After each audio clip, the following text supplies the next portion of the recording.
I reached out my hand.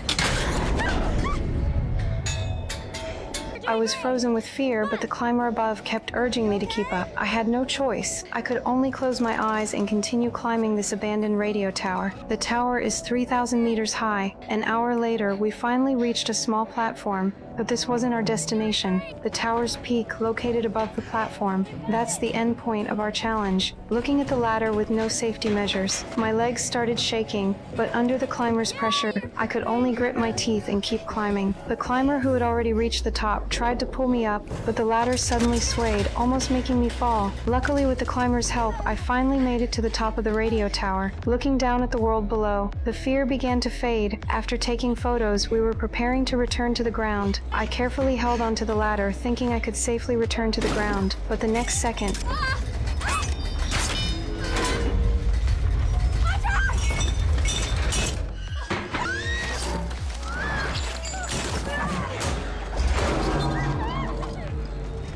fortunately, the climber grabbed the tower's peak in time, preventing me from falling. The safety rope was still attached to me. With my best friend's help, I successfully returned to the tower top, but the ladder below had broken. We couldn't climb down. We took out our phones to call for help, but there was no signal at 3,000 meters altitude. In that moment, I suddenly noticed the backpack with supplies hadn't fallen from the tower. Instead, it was stuck on a protrusion of the radio tower. If we could get the supplies from the backpack, we could at least survive a few more days. The climber volunteered to climb down to retrieve the backpack. She first secured one end of the rope to a post, then began her descent. She reached out to grab the backpack. The backpack was right in front of her, but no matter how she swayed, she still couldn't reach it. The next second, the climber unexpectedly unhooked her safety rope. Using momentum, successfully jumped to a nearby platform. After recovering her strength, she took out a selfie stick from the backpack, hung both the selfie stick and backpack on the rope. After the backpack stopped swinging, the climber suddenly leaped forward.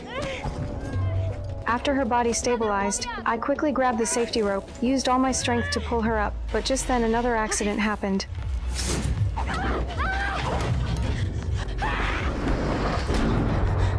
The sudden impact scared me so much, I froze in place, not knowing what to do. I carefully peered outward,